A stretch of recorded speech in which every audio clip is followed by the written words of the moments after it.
BRS కి మూడో దెబ్బ కొట్టాం. ఓకే మేడం, మన ప్రతినిధి పల్లవి ప్రతినిధి మన కౌంటింగ్ సెంటర్ దగ్గర ఉన్నాను. అన్న చెప్పండి, ఎట్లా జరుగుతుంది కౌంటింగ్? ఇప్పటి వరకు ఎన్ని రౌండ్లు పూర్తయ్యాయి? మనం ఇంకా ఎంత మెజారిటీ ఆధిక్యంలో కొనసాగుతా ఉంది కాంగ్రెస్ పార్టీ?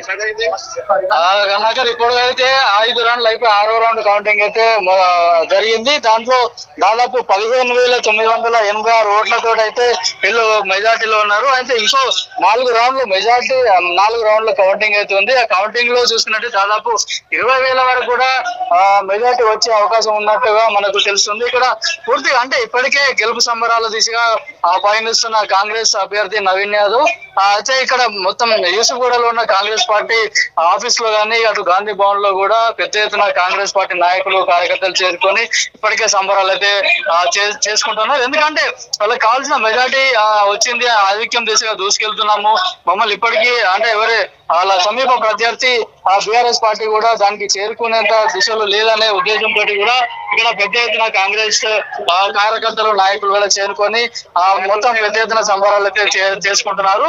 ఇది ప్రతి జూబ్లీ హిల్స్ కార్యకర్త నాయకుల యొక్క విజయంగా ఇక్కడ ఉన్న నాయకులు అయితే అభివర్ణిస్తున్నారు. ఎందుకంటే కాంగ్రెస్ పార్టీ చేస్తున్న సంక్షేమ పథకాలతోటే ఈ గెలుపు సాధ్యమైందని చెప్పి కూడా అట్లాగే ఒక యువకుడిని జూబ్లీ హిల్స్ ప్రజలు ఎన్నుకోవడం జరిగింది. భవిష్యత్తులో జూబ్లీ హిల్స్ అభివృద్ధి దిశగా తీసుకెళ్లే నాయకుడు కావాలి కాబట్టి అతనికి ఎక్కువగా ఓట్లు వేశారని చెప్పి కూడా ఇక్కడ కార్యకర్తలు కానీ ప్రజలు కానీ చెప్తున్నారు.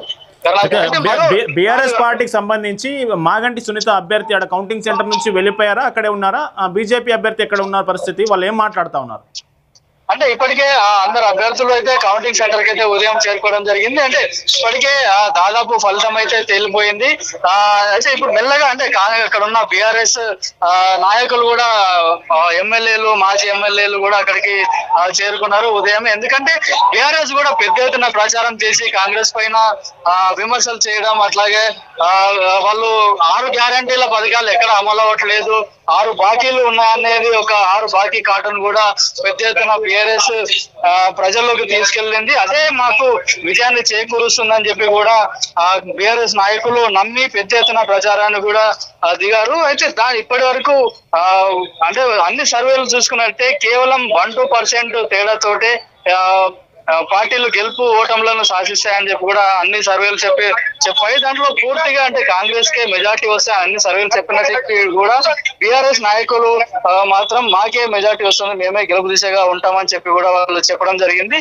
అయితే ఇప్పుడు ఈ ఫలితాలు చూసుకుంటే మాత్రం పూర్తి ఆధిక్యం దిశగా ఇప్పుడు కాంగ్రెస్ పార్టీ దూసుకెళ్తుండడంతో అక్కడ ఉన్న బీఆర్ఎస్ నాయకులు కార్యకర్తలు కూడా ఎట్లాగో అంటే మాకు అంత మెజార్టీ రాదు, ఓటమి దిశగా పయనిస్తామనే ఉద్దేశంతో కూడా బీఆర్ఎస్ నాయకులు ఒక్కొక్కరుగా కౌంటింగ్ సెంటర్ నుంచి కూడా బయటకు వెళ్లే పరిస్థితి అవుతుంది.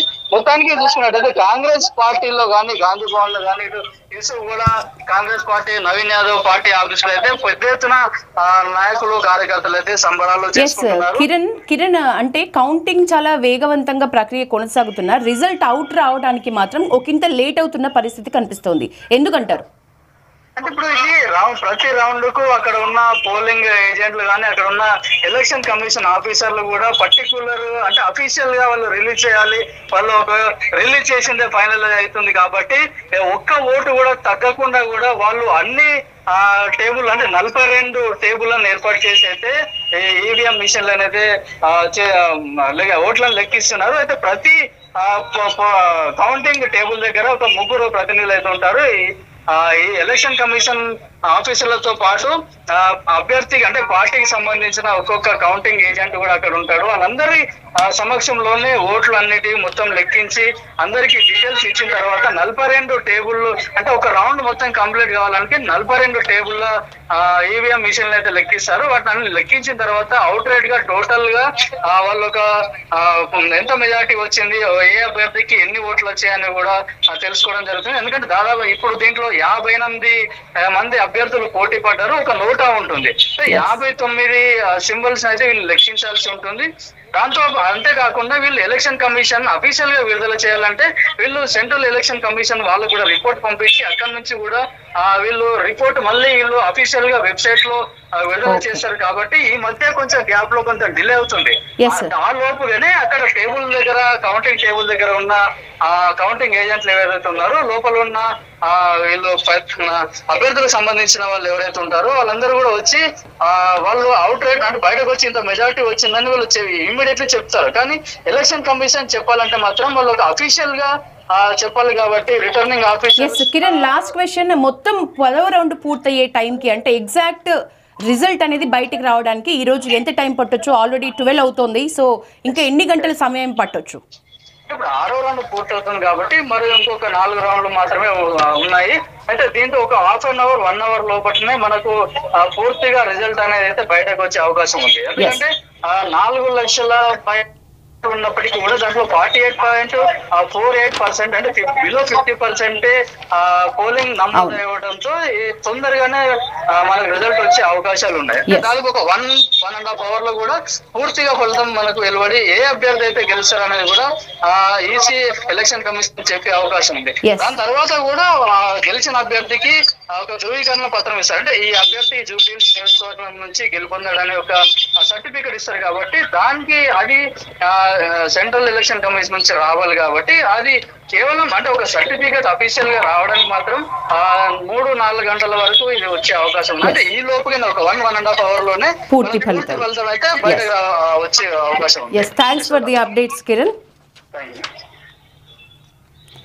మొత్తంగా సుమారు 2 గంటల లోపు పూర్తి స్థాయిగా ఆల్రెడీ మనకు ఫలితం తేలిపోయిన పరిస్థితి. కాంగ్రెస్ గెలిచింది అనే మనం చెప్పుకోవచ్చు. ఇక్కడ జూబ్లీహిల్స్కి సంబంధించి కాంగ్రెస్ అభ్యర్థి నవీన్ యాదవ్ మంచి మెజారిటీతో అనుకున్న దానికంటే, ఎక్స్పెక్ట్ చేసిన దానికంటే ఎప్పుడైతే టఫ్ ఫైట్ కొంచెం తేడాతో ఒకవేళ బీఆర్ఎస్ ఓడిపోతుంది కావచ్చు అని అనుకున్న నేపథ్యంలో ఒక మంచి ఫైట్ ఇచ్చినారు.